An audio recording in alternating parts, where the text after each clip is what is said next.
ओम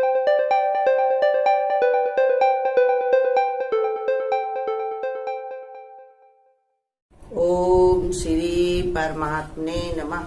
ये देखिए बता रहे भगवान, तीसरे अध्याय का ये है 31वां श्लोक। तीसरे अध्याय का 31वां श्लोक कि हे अर्जुन, जो कोई भी मनुष्य दोष बुद्धि से रहित और श्रद्धा से युक्त हुए सदा ही मेरे इस मत के अनुसार बरतते हैं, वे पुरुष संपूर्ण कर्मों से छूट जाते हैं। भगवान ने कौन सा मत बताया पहले श्लोक में कि उसके अंदर कोई भी कार्य करने चले तो उसके 5 बिंदु होने चाहिए। पहला क्या था? कर्मों की आवश्यक कर्तव्यता। कर्म में आवश्यक कर्तव्यता कि ये कर्म करे बिना हम छूटेंगे नहीं, ये करना बहुत हमारे लिए जरूरी है। दूसरा बताया कर्मों का संन्यास। ऐसे हमारे अंदर बुद्धि में विचार होना चाहिए कि कर्म से हम संन्यास, हम इससे बहुत दूर हैं, कर्म करने वाला कोई और है। तीसरा बताया भगवान में चित्त लगाना। कोई भी कार्य करो तो भगवान को याद करो, मन में ये विचार करो कि भगवान तुमने हमको निमित्त बनाया, तुम क्या नहीं कर सकते थे लेकिन हमसे करवाया, ये तुम्हारी महत्व है भगवान, तुम्हारी ये महिमा है, तुम्हारा ये गुण है। और चौथा बताया आशा रहित ममता रहित होना। उसको आशा न रखो और उससे ममता ना करो, आसक्ति न रखो कि ये हमको करने को ही मिले या इससे हमें कोई फल मिले।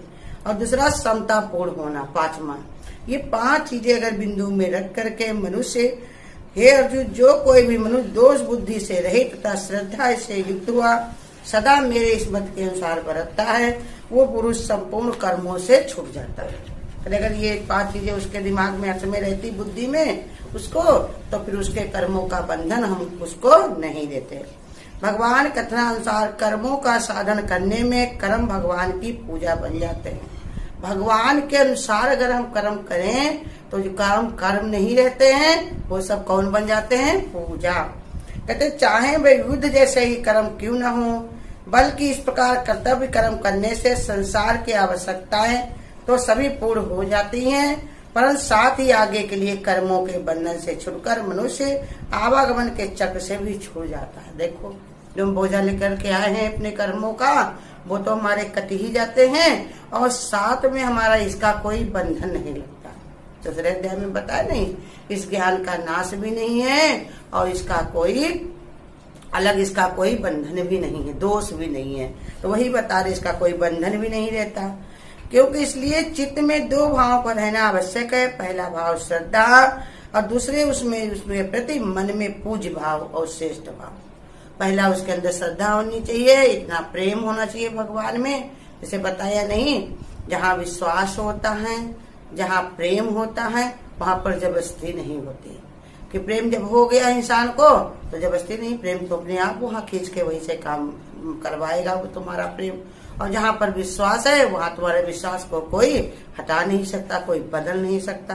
तो यही इसमें 2 चीजें ये बता रहे हैं कि पहला भी क्या होना चाहिए, मन में श्रद्धा, और पहला भाव होना चाहिए श्रद्धा, दूसरा भाव मन में पूजता का भाव। पूजता माने समर्पण, अर्पण भाव, तो करे इसलिए होना चाहिए। और शेष भाव होने चाहिए, साथ ही उसमें सामर्थ्य भी पूरा विश्वास होना चाहिए। और साथ में भगवान अपनी नहीं सामर्थ्य तुम समझते हो, लेकिन भगवान की तो सामर्थ्य जानते हो, भगवान क्या नहीं कर सकता है। राई को पर्वत करे, पर्वत राई मान, अनहोनी को भी भगवान होनी कर सकता है। परमात्मा चाहे तो क्या नहीं कर सकता है। तो वही ये समझा रहे, उसकी सामर्थ्य पर भी पूरा हमको भरोसा होना चाहिए।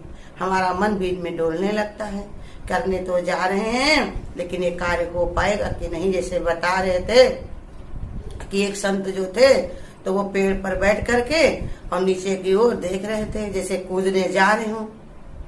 एक तो उधर से दूसरे संत निकलते हुए जा रहे थे, कबीर जी, उन्होंने कहा ये क्या कर रहे हो?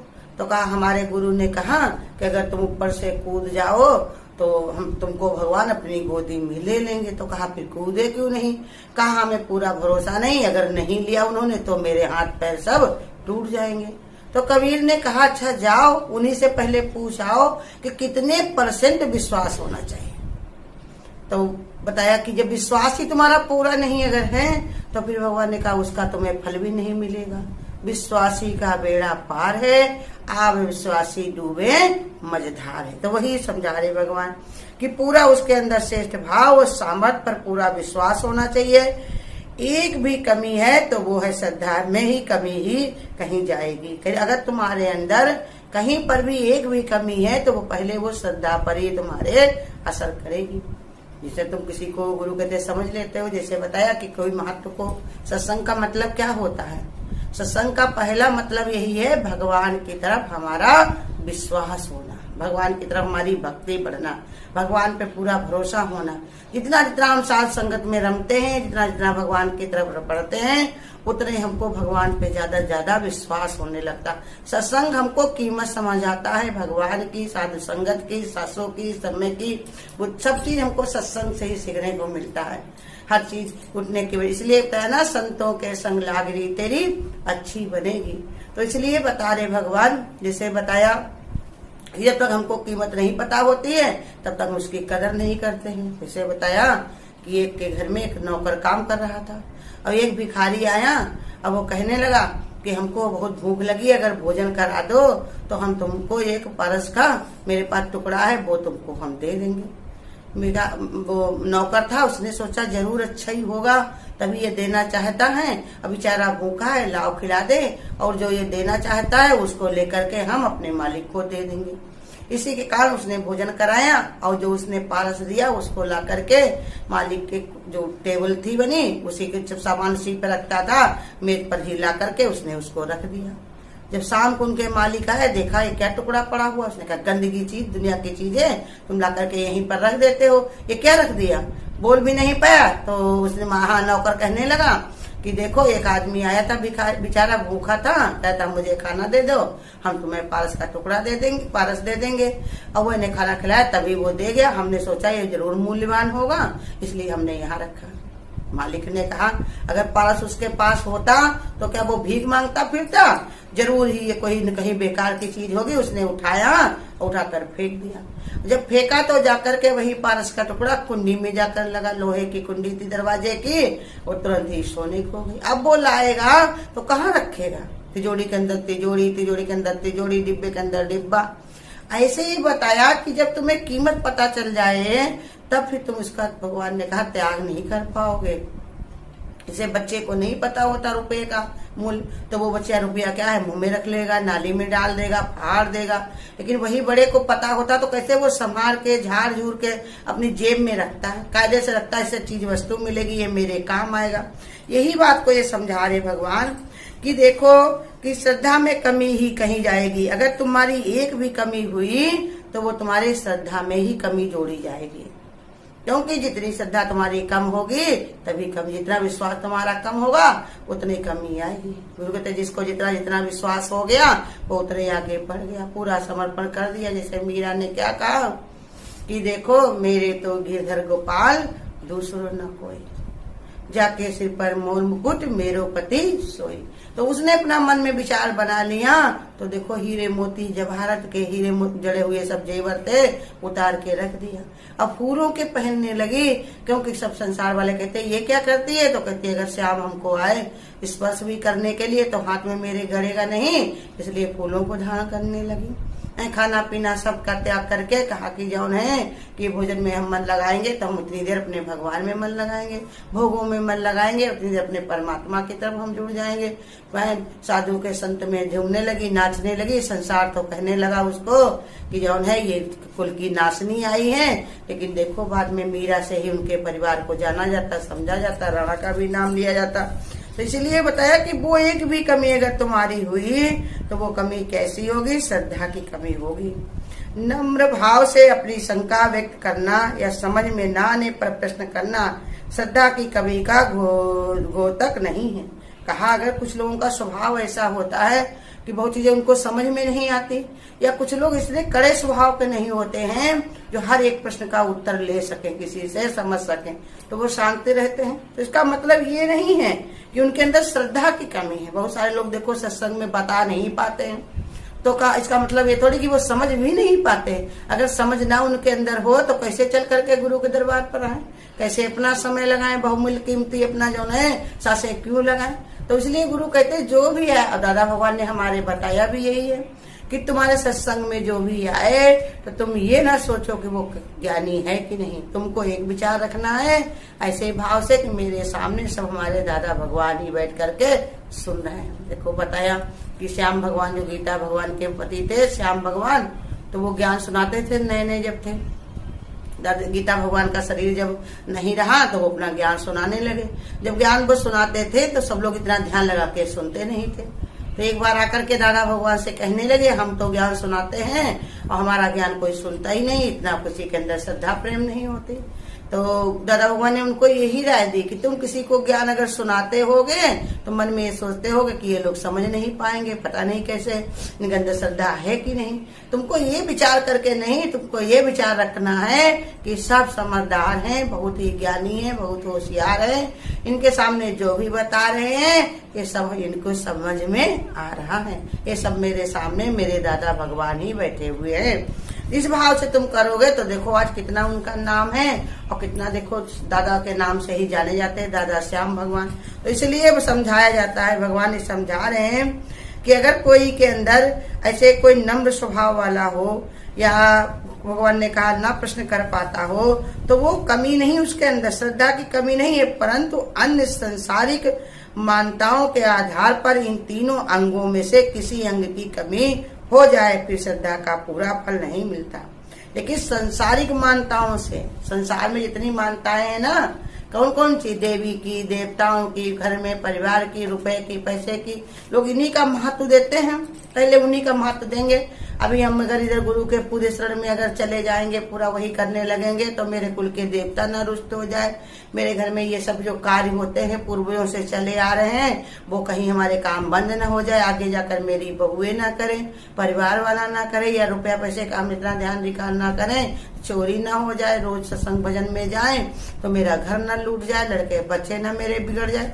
तो ये संसार में जो मान्यताएं बनी हुई हैं, अगर उधर दिमाग का आधार उनका लिया तो ये तीनों अंगों में किसी भी अंग की कमी हो जाने पर फिर श्रद्धा का पूरा फल नहीं मिलता।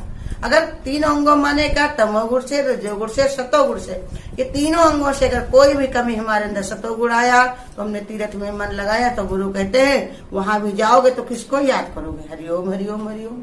वहां भी जाओगे अगर पैर फिसलेगा तो नाम किसका लोगे, अपने ही गुरु का लोगे। गए तो वहां हो गए लेकिन नाम उसी का जपोगे, हरिओम हरिओम। फिर यही क्यों नहीं बैठे रहते हो।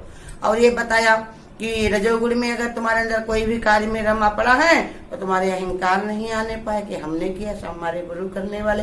और तामसी गुण माने कभी दीनता हीनता आ जाए, नम्रता आ जाए बिल्कुल, तो इतने न गिर जाना कि मन में कि हमारा तो कोई नहीं है, गुरु सबके ऊपर भगवान ने कहा अपना हाथ रखे हुए सामर्थ्यवान है। तो ऐसे तीनों अंगों में किसी अंग में कमी हो जाने पर श्रद्धा का पूरा फल नहीं मिलता। अगर इधर मुड़ आता है कोई तो भगवान कहते हैं उसकी श्रद्धा क्या होती है, फिर बेकार हो जाती है। जैसे लोग कहते हैं मूर्ति की पूजन करने पर टूट जाए तो वो खंडित हो जाती है, फूल को सूंघ लिया जाए तो वो चढ़ाया नहीं जाता, फल को अगर जूठा कर दिया जाए तो देना नहीं चाहिए, बेकार हो जाता है। ऐसे ही समझा रहे कि अगर तुम्हारा संसार में जो मान्यताएं हैं, संसार में मान्यताएं सब लोगों ने अपने हिसाब से रखी हुई हैं, जैसा जिसको अच्छा लगता वही काम करता है। कहेगा हम देखो हमारे वहाँ तो आज श्राद्ध है लेकिन खाना कौन बनेगा, कि जो तुम्हारे पिताजी को पसंद था या दादा को पसंद था वो बनाओगे, उनको क्या पसंद था कि बनाओगे तुम अपने हिसाब से। कहना आज हम उनके लिए उनके निमित्त अपने घर में एक कार्यक्रम कर रहे हैं, तिरही कर रहे हैं, अपने बरखी कर रहे हैं, ये कर रहे हैं, तो क्या होगा, तुम उनके अनुसार कार्य करोगे सब अपने अनुसार, मित्रों को तुम अपने बुलाओगे, सम्मान तुम अपना करोगे, अपना ही सब सिद्ध करते हो लेकिन नाम उनका रख देते हो। यही मान्यताओं में पड़ा रहता है। इसीलिए गुरु कहते हैं कि हरिहर आदि जगत में पूज देव जो कोई, और सतगुरु की पूजा किए सबकी पूजा हो। जिसने सतस्वरूप परमात्मा को जान लिया उनको भी कुछ करने को शेष नहीं रहता। वो एक विचार बनाते रहते हैं कि सब भगवान से हो रहा, भगवान के लिए हो रहा, भगवान सभी में विद्यमान है, वो जैसा चाहेगा वैसे करवाएगा, जिससे वो राजी होगा वही काम हमसे लेगा। ऐसा विचार जिसके अंदर आ गया उसकी आठों पहर समाधि लगी हुई, हर समय उसका भगवान से ही तार जुड़ा हुआ है, एक घड़ी भी वो भगवान से न्यारा नहीं रहता है, हर समय भगवान में ही लिप्त रहता है। देखी ज्योति निराकार की इन नाजुक अखियों में, इन प्यारी अखियों में। देखी ज्योति निराकार की इन नाजुक अखियों में, इन प्यारी अखियों में। आंखें अलग अलग है बनाई, मन के तो सब में एक है। आंखें अलग अलग है बनाई, मन के तो सब में एक है। देह अलग अलग है सभी की, साक्षी तो सब में एक है झलक उसी के प्यार की इन नाजुक अखियों में, इन प्यारी अखियों में। देखी ज्योति निराकार की इन नाजुक अखियों में, इन प्यारी अखियों में। जीवन अलग अलग है सभी का, जीवन दाता एक है। जीवन अलग अलग है सभी का, जीवन दाता एक है। हृदय अलग अलग है बनाया, साथ में दिया विवेक है। देखी लीला अपरंपार की इन नाजुक अखियों ने, इन प्यारी अखियों ने। देखी ज्योति निराकार की इन नाजुक अखियों में, इन प्यारी अखियों ने। एक ही साक्षी चेतन है और एक से हुआ अनेक है। एक ही साक्षी चेतन है और एक से हुआ अनेक है। बूंद समाई सागरी में और सागर समाया बूंद में। देखी रचना उस कलाकार की इन नाजुक अखियों में, इन प्यारी अखियों में। देखी ज्योति निराकार की इन नाजुक अखियों में, इन प्यारी अखियों में। शांति की राह दिखाने वाला मेरा सतगुरु एक है। शांति की राह दिखाने वाला मेरा सतगुरु एक है। जीवन नौका पार लगाने वाला मेरा माझी एक है। देखी महिमा उस दिलदार की इन नाजुक अखियों में, इन प्यारी अखियों में। देखी ज्योति निराकार की इन नाजुक अखियों में, इन प्यारी अखियों में। जीव जगत में भासता है पर उसको बनाने वाला एक है। जीव जगत में भासता है, पर उसको बनाने वाला एक है।